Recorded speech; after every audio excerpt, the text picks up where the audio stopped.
For as long as I can remember, I have been passionate about recreational shooting. Growing up in a small town where hunting and sport shooting were community traditions, I developed a deep appreciation for firearm safety, marksmanship, and the sense of focus that comes with the sport. However, living in an increasingly restrictive suburban development made pursuing this passion nearly impossible. After 15 years working as a mechanical engineer and saving diligently, I finally had enough for my dream property. 10 acres of pristine countryside with mature pine trees, rolling hills, and a small stream cutting through the back portion of the land.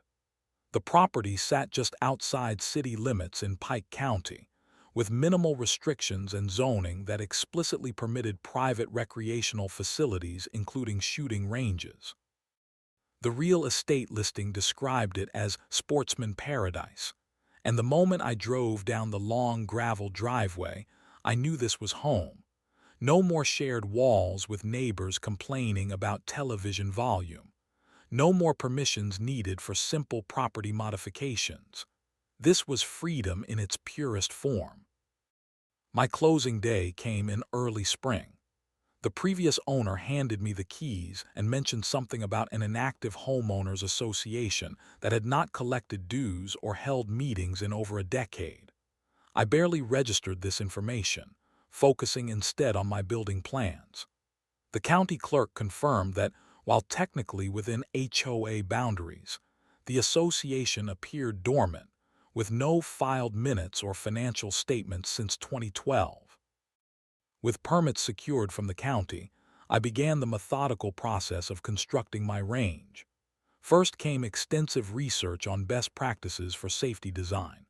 I hired a consultant who specialized in private range construction to ensure every detail met or exceeded guidelines. The backstop berm stood 16 feet tall, constructed with specific soil composition to prevent ricochets. Side berms extended at precise angles, creating a fully contained shooting corridor.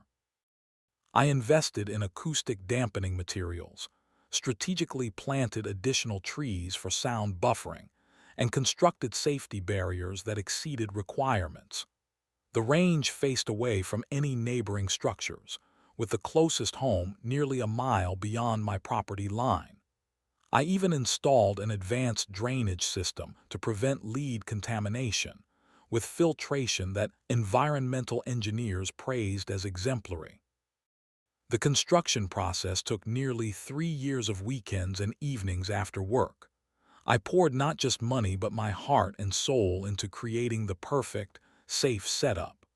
When the final safety feature was installed, I invited the county inspector to review everything. He walked the property with clipboard in hand, methodically checking each element against code requirements. In 20 years of inspections, this is the most thorough private range setup I have ever seen, he said, signing off on the final permit. You have gone well beyond what regulations require. The first morning I used my completed range was nothing short of magical. The sun crested over the eastern tree line, burning away the morning mist as I set up targets at various distances. The crisp autumn air carried the scent of pine and freshly cut grass. This was the culmination of my American dream: property ownership, personal freedom, and the ability to pursue my passion without interference. For 6 blissful months, I enjoyed my range several times a week. Neighbors from adjacent properties occasionally expressed interest, and I always welcomed them, providing safety instruction and sharing my enthusiasm for the sport. Then came the first warning signs. Unfamiliar vehicles began driving slowly past my property. Official-looking envelopes appeared in my mailbox with HOA letterhead. The first one announced the revival of the Whispering Pines Homeowners Association, with elections having been held for new board positions. Another followed with notification of the first official meeting in years, scheduled at the county community center. The peaceful paradise I had created was about to face an unexpected threat. One that the property disclosure, title search, and county officials had all failed to adequately warn me about.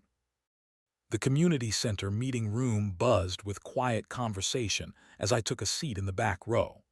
Most faces were unfamiliar to me, as my work schedule and focus on my property had limited my social interactions in the community.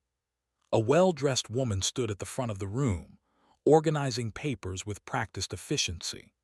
Her expertly highlighted bob haircut and designer outfit seemed strangely out of place among the generally casual, rural community members. "That is Karen Westfield," whispered the elderly gentleman who had taken the seat beside me. "Moved here from Boston about 8 months ago. Bought the old Johnson place. Been stirring things up ever since." The meeting began with Karen introducing herself as the newly elected HOA president. She spoke with confident authority about her background serving on community boards in Massachusetts and her vision for elevating property values and community standards in our rural neighborhood. The way she pronounced rural carried a hint of distaste, as though the word itself was somehow beneath her. "Our first order of business is addressing several violations that have been documented throughout the community," Karen announced, clicking to the first slide in her presentation. My stomach tightened as an aerial photograph of my property appeared on screen, clearly taken with a drone. Red circles highlighted my shooting range with annotations pointing to unauthorized structures and dangerous activity zones. "This is a residential community, not a militia training ground," Karen stated, her voice carrying practiced concern. "This unpermitted range presents numerous safety hazards, noise pollution, environmental contamination risks, and significant negative impact on surrounding property values." I raised my hand and waited to be acknowledged. When Karen nodded in my direction with visible reluctance, I stood and introduced myself.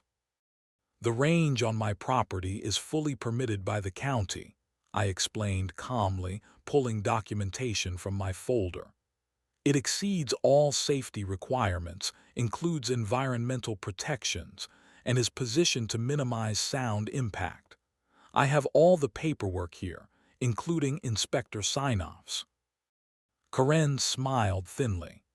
"County permits do not override HOA covenants, which clearly prohibit commercial or recreational facilities without board approval.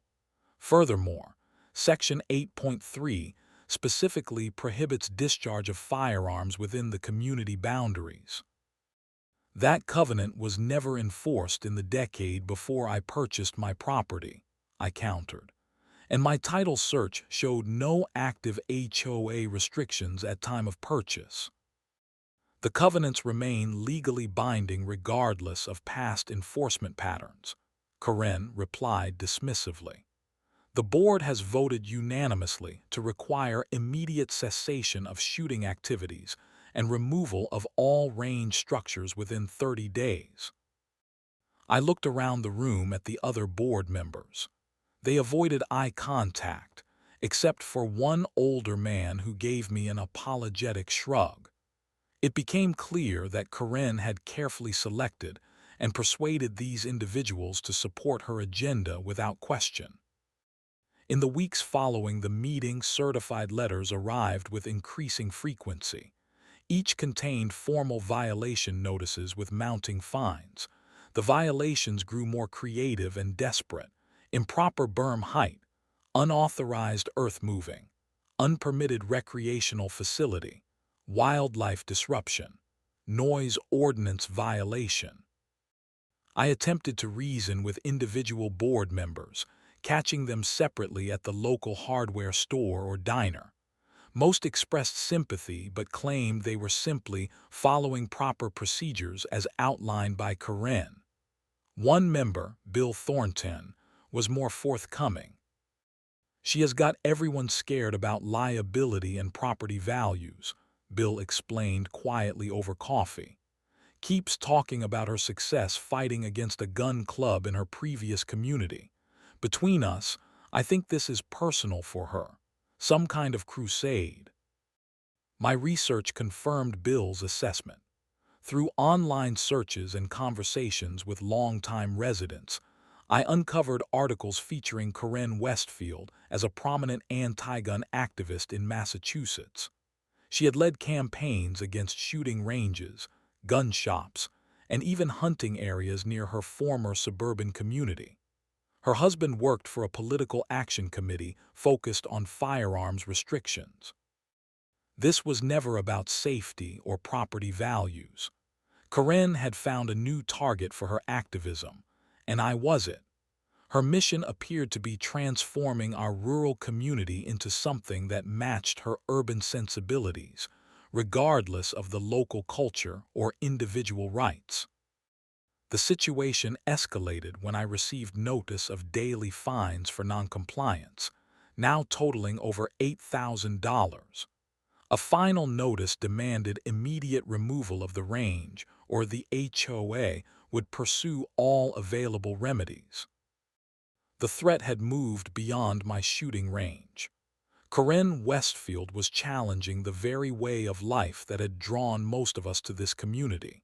Something had to be done, but I had no idea how quickly matters would come to a head. The roadwork sign on the highway had delayed my commute that Tuesday, forcing a 30-minute detour.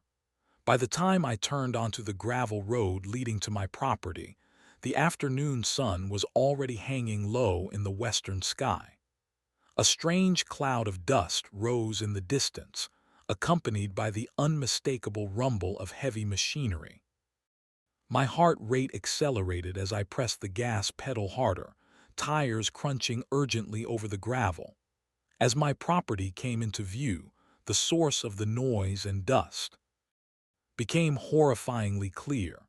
A yellow bulldozer was actively pushing through my carefully constructed backstop berm.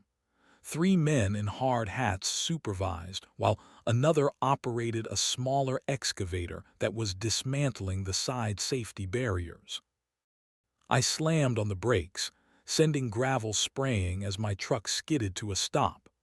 Grabbing my phone and property documents, I leapt from the vehicle and ran toward the destruction in progress. Stop right now, this is private property," I shouted, waving my arms frantically. The bulldozer continued pushing through earth that had taken me months to properly shape and compact. The foreman, a burly man with a clipboard, approached with the casual confidence of someone who believed he was acting with full authority. "HOA enforcement action," he stated flatly, extending a document with the now familiar Whispering Pines HOA letterhead. "Got all the proper authorizations right here." My hands trembled as I scanned the paper. It claimed authority for remediation of covenant violations after property owner failed to comply with multiple notices. At the bottom was Karen Westfield's elaborate signature, alongside a notary stamp. "This is illegal. You cannot just come onto private property and destroy legally permitted structures," I argued, pulling out my phone to record the ongoing destruction. The foreman shrugged. "Take it up with your HOA. We are just doing the job we were contracted for." I called 911 immediately, reporting trespassing and property destruction in progress. While waiting for police to arrive, I tried physically standing in front of the equipment, but the operators simply worked around me, continuing their methodical dismantling of 3 years of work. The sound of my backstop berm collapsing sent physical pain through my chest. Each scrape of the bulldozer blade destroyed not just soil and timber but countless hours of labor, thousands of dollars in materials, and the dream I had built so carefully. 20 agonizing minutes later, 2 police cruisers rolled up my driveway. Officer Reynolds, whom I recognized from community events, approached with a grim expression. "They called us before they came out. he explained after reviewing the situation. Got the county attorney to confirm this qualifies as a civil enforcement action under HOA covenants, not criminal trespassing. But they are destroying my property that was legally permitted by the county, I protested, gesturing toward my now unrecognizable range. I understand your frustration, Officer Reynolds said, genuinely sympathetic. But legally, when you purchased in an HOA community, you became bound by their covenants. The courts view this as a contractual dispute, not criminal activity. You will need to challenge this through civil court. I watched helplessly as the officers departed, leaving me alone with the contractors who continued their destruction unimpeded. Neighbors began driving by slowly, some parking at the edge of my property to watch the spectacle. Heat rose to my face as I realized they were witnessing my complete humiliation. Everything I had built, destroyed in an afternoon while I stood by powerless. By sunset, my shooting range was unrecognizable. The carefully engineered backstop that had taken months to properly construct lay in scattered piles. The safety barriers had been loaded onto trucks and hauled away. Even the drainage system had been ripped out, leaving gaping holes and exposed pipes. The contractors packed up their equipment as darkness fell, leaving without a word. I walked the devastated area with a flashlight, cataloging the destruction in numb disbelief. The financial loss was substantial, easily exceeding $30,000 in materials alone, not counting the countless hours of labor. But the emotional toll felt immeasurably worse. This land was supposed to be my sanctuary, my freedom from arbitrary restrictions. Now it lay destroyed by the very type of authoritarian overreach I had tried to escape. When I returned to my house, an email notification flashed on my phone. The message was from the HOA board, addressed to all community members. The subject line read, "Safety hazard successfully mitigated." The body of the email included before and after photos of my property, celebrating the successful removal of unpermitted structures that endangered our community. Karen had added a personal note thanking board members for their courage in standing firm against dangerous activities that threaten our property values and community standards. They were celebrating their victory, publicly flaunting the destruction of my property as some kind of community service. Something shifted inside me in that moment. The shock and despair crystallized into cold, focused determination. This was not over, not by a long shot. The first attorney I consulted leaned back in his leather chair, steepling his fingers after reviewing my documentation. His office LLS displayed impressive credentials from prestigious universities and bar associations. The consultation fee had been steep, but his expertise in property disputes made it seem worthwhile. "You have clear grounds for legal action," he explained, his tone carrying the weight of 20 years in practice. "The HOA likely violated proper procedure for enforcement actions. The lack of adequate notice, the questionable revival of dormant covenants, the failure to provide hearing opportunities, all problematic." My spirits lifted momentarily before he continued. "However, these cases typically take 18 to 24 months to resolve. Initial filing fees alone will run approximately $5,000. My retainer starts at $15,000, and total costs through trial could exceed $50,000 to $75,000. The numbers hit like physical blows. Even if I won, the potential recovery might barely cover the legal expenses, assuming the HOA had funds or insurance to pay damages. Over the next 2 weeks, I consulted with 4 additional attorneys. Each confirmed similar assessments. I had valid legal claims, but pursuing them would be financially devastating and painfully slow. One lawyer suggested a more pragmatic approach. Before committing to litigation, request all HOA records through formal channels, she advised. Financial statements, meeting minutes, election records, enforcement actions against other homeowners. You have legal rights to this information as a member of the association. Following this advice proved unexpectedly illuminating. The HOA board initially stonewalled my requests, but state law required disclosure. When the documents finally arrived, they revealed troubling patterns. Financial records showed questionable allocation of HOA funds, including nearly $10,000 classified as board discretionary expenses, without detailed accounting. Meeting minutes revealed decisions made without proper quorum. Most significantly, the revival of the Homeowners Association appeared to have violated multiple procedural requirements specified in the original covenants. Late into the night, I pored over bylaws and covenant documents, legal dictionary open beside my laptop, coffee growing cold as I scribbled notes. The language was dense and technical, but certain violations became increasingly clear. The revival required 60% participation from homeowners, but records showed only 23% had been involved. Special assessments had been levied without the required 75% approval vote. These discoveries coincided with unexpected allies emerging. My phone buzzed with a text from Bill Thornton, the sympathetic board member. Others having problems too. Thompson family on Oak Ridge Road got fined for their barn color. Wilson's hit with violations for their holiday decorations. People getting angry. Over the following weeks, my kitchen table became an impromptu meeting place for frustrated homeowners.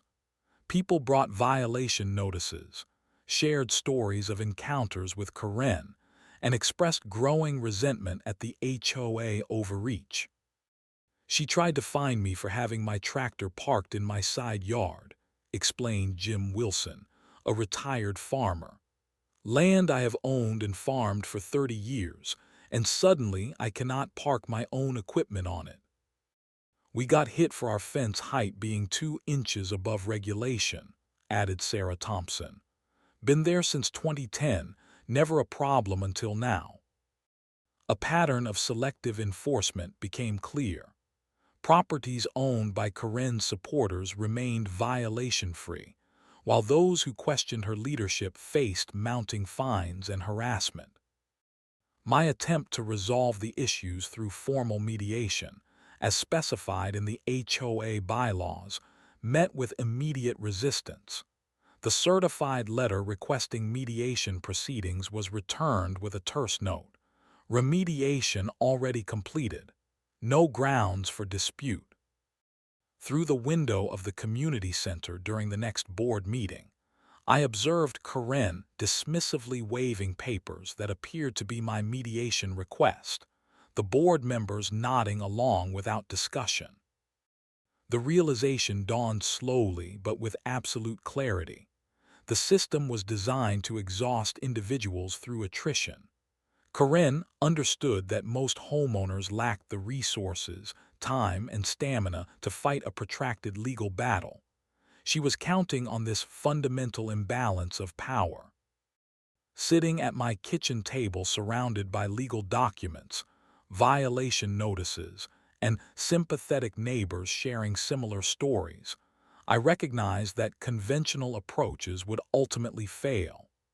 Fighting within a rigged system using traditional means would bankrupt me while possibly achieving nothing. There has to be another way, I murmured, staring at a financial statement showing the HOA's growing reserve fund built from violation fines. My eyes drifted to another document, a property record showing 3 foreclosed homes within the HOA boundaries. Something clicked. A different strategy began forming in my mind, one that Karen Westfield, with all her procedural manipulations, would never anticipate. I would need to think bigger, much bigger. This was no longer about simply rebuilding my range. The entire system needed to change. The decision to liquidate my retirement accounts came neither easily nor impulsively. For 3 days, I ran calculations, projected outcomes, and weighed risks. The potential tax penalties were substantial, but they paled in comparison to the opportunity at hand. On the fourth morning, I called my financial advisor. "I need to cash out everything," I stated firmly. "That is extremely inadvisable," he responded, professional concern evident in his voice. "The early withdrawal penalties alone will cost you nearly 20%, not to mention the long-term impact on your retirement security." "I understand the consequences," I replied, "but this is necessary."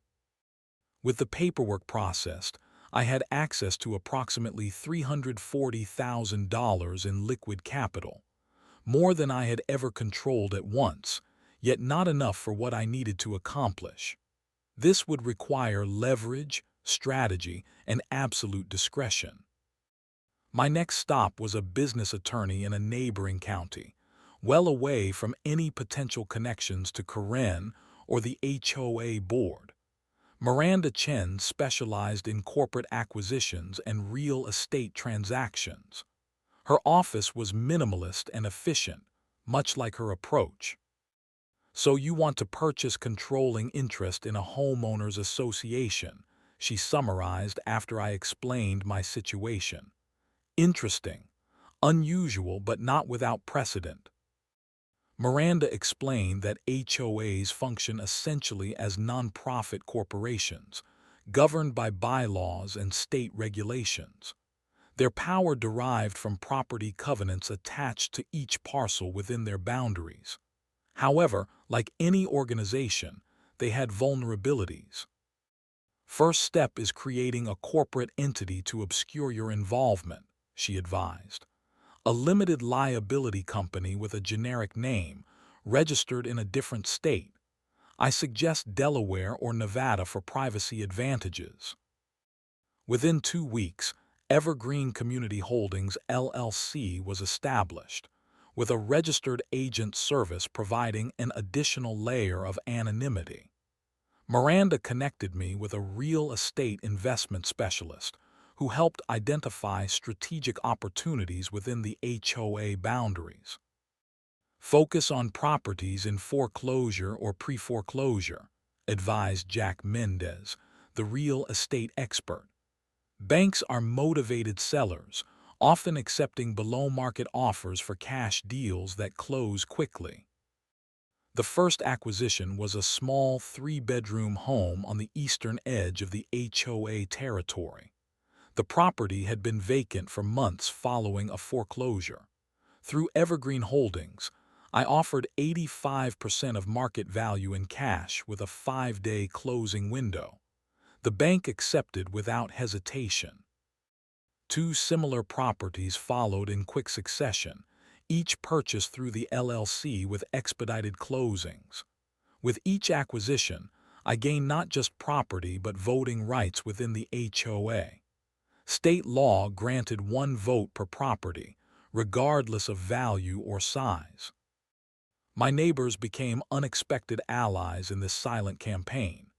Jim Wilson, who owned 4 adjacent lots, signed a proxy agreement granting me his voting rights at HOA meetings.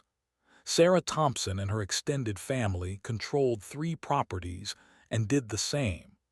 Others followed, seeing an opportunity to challenge Karen's regime without personally risking her retribution. "We trust you more than her," Jim explained simply when signing the proxy form. "Just fix this mess." The breakthrough came when researching the HOA's financial position. Through public records requests and careful review of tax filings, I discovered the association carried substantial debt, primarily to the landscaping company maintaining common areas and the law firm handling their enforcement actions.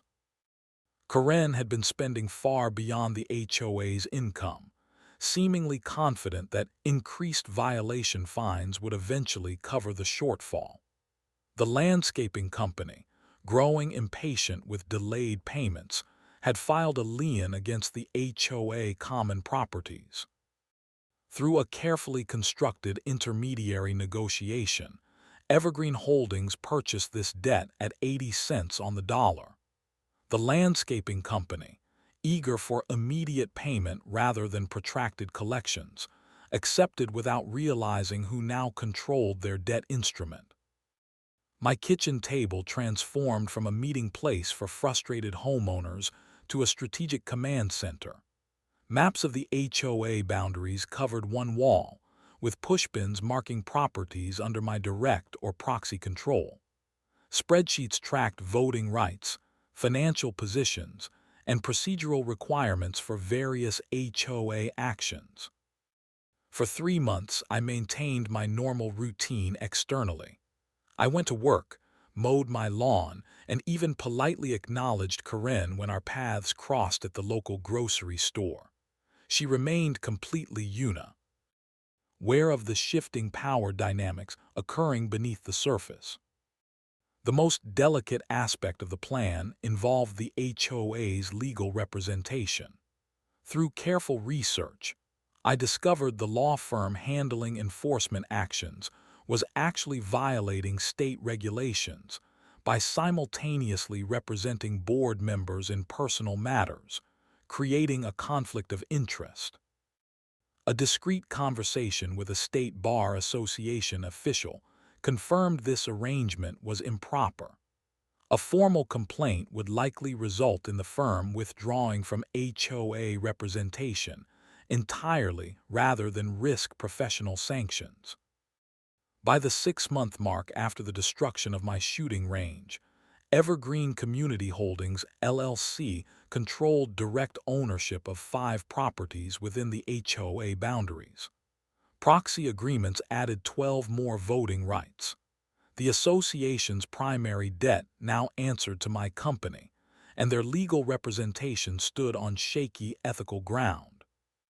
The chess pieces were positioned. Karen and her board remained oblivious to the strategic realignment happening around them. They continued issuing violation notices, holding sparsely attended meetings, and governing as though their authority remained absolute and unchallenged. The time had come to call a special meeting of the Homeowners Association, as was my right under the bylaws with the voting power I now controlled. The notice went out on HOA letterhead, properly formatted and procedurally flawless, scheduling the meeting for exactly 2 weeks from delivery date. Karen Westfield was about to discover the true meaning of proper procedure. The community center meeting room reached capacity 15 minutes before the scheduled start time. Word had spread throughout the neighborhood about the special meeting, drawing curious homeowners who had previously avoided HOA involvement. Karen and her board members sat at the front table, expressions ranging from annoyed to confused about the unexpected gathering. I arrived precisely at 7:00 p.m., carrying a leather portfolio and accompanied by Miranda Chen, now officially representing Evergreen Community Holdings, LLC. We took seats in the front row, directly facing the board table. Karen glanced our way, her eyes narrowing slightly at the presence of an unfamiliar attorney, but she betrayed no particular concern. "We call this special meeting of the Whispering Pines Homeowners Association to order," Karen announced, striking her gavel with practiced authority. Although this meeting was not scheduled by the board, we recognize the bylaw provision allowing property owners to call special sessions. The floor is open to explain the purpose of this gathering. I rose and approached the podium, placing my portfolio on the surface. The room fell silent as neighbors leaned forward with anticipation. Many had been briefed on what was coming, but seeing it unfold held a different power entirely. "Thank you, Ms. Westfield," I began, my voice steady despite the adrenaline coursing through my body. This special meeting has been called to address serious concerns regarding HOA governance, financial management, and procedural violations that have occurred under the current board leadership. Karen's expression hardened. If you have complaints about board decisions, the proper channel is through written submission to the Architectural Review Committee, not by wasting everyone's time with a special meeting. I am following proper procedure precisely, I replied, maintaining a tone of professional calm. As you have frequently reminded us all, proper procedure is paramount. I opened my portfolio and removed a stack of documents, placing them on the table before the board members. These are proxy voting authorizations from 14 property owners within the association boundaries, legally notarized and currently in effect. The board's attorney, a young man who typically projected confident authority, began flipping through the forms with growing concern. He leaned over to whisper something to Karen, whose face noticeably paled. Additionally, I continued, I am here as the authorized representative of Evergreen Community Holdings, LLC, which currently holds deed to 5 properties within association boundaries. I projected the first slide of my presentation onto the screen behind the board table. It displayed a detailed accounting of HOA finances over the past year, highlighting discrepancies between revenue, expenditures, and reported reserves. The current board has engaged in questionable financial management, I explained, advancing through slides that documented specific violations. Special assessments levied without required homeowner approval, selective enforcement of covenants, procedural violations in the purported revival of the association that failed to obtain the legally required participation threshold. Karen attempted to interrupt. These accusations are outrageous and potentially defamatory.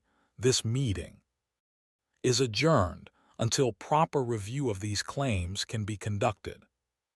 You cannot adjourn this meeting, Miranda stated, standing beside me. Under both state law and your own bylaws, once a special meeting is properly called, it must proceed through the posted agenda before adjournment. The board attorney whispered urgently to Karen again, confirming this limitation on her authority. Her complexion reddened as she realized her procedural knowledge was being used against her. Furthermore, I continued, advancing to the critical slide, Evergreen Community Holdings, LLC, has acquired the outstanding debt instruments previously held by Lakeside Landscaping, giving us secured creditor position with respect to association common properties. The revelation sent murmurs rippling through the room. Karen's expression transformed from confusion to dawning horror as she began to understand the magnitude of what was happening. Pursuant to Article 7, Section 3 of the Association Bylaws, I stated clearly, I call for an immediate vote of no confidence in the current board and election of replacement board members. As holder of 19 valid votes through direct ownership and proxy rights, in an association with 32 total eligible voting properties, we constitute a clear governing majority. You cannot do this, Karen gasped, her voice losing its practiced authority. This is proper procedure, I finished for her, the very thing you have insisted upon so vigorously. The vote proceeded according to parliamentary process, with each property vote recorded individually. The outcome was never in doubt.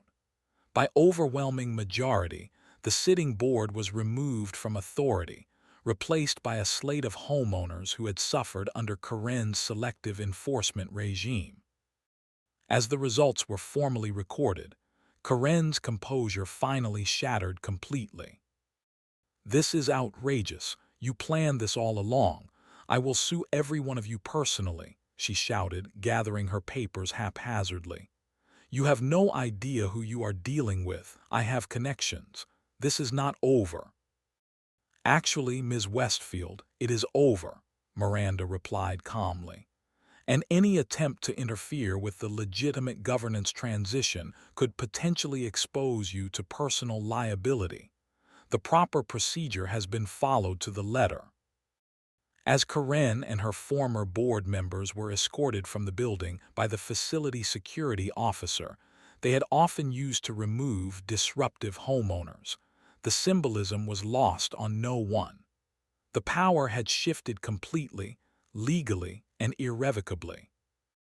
The new board members took their seats at the table, and the real work of community restoration began.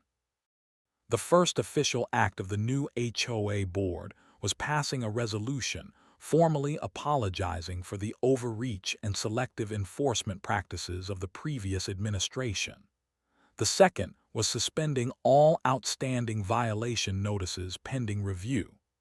The third and most personally significant was approving the restoration of my shooting range with additional safety enhancements. Dawn broke crisp and clear on the Monday when construction equipment once again approached my property. This time, instead of destroying, they came to rebuild. The operator of the bulldozer was the same contractor who had demolished my range 7 months earlier. "For what it is worth, I never felt right about tearing down your setup," he admitted as he prepared to reshape the backstop berm. "Anyone could see how much care went into building it properly." The restoration process moved with remarkable efficiency. Neighbors stopped by not to gawk at my humiliation, but to offer assistance.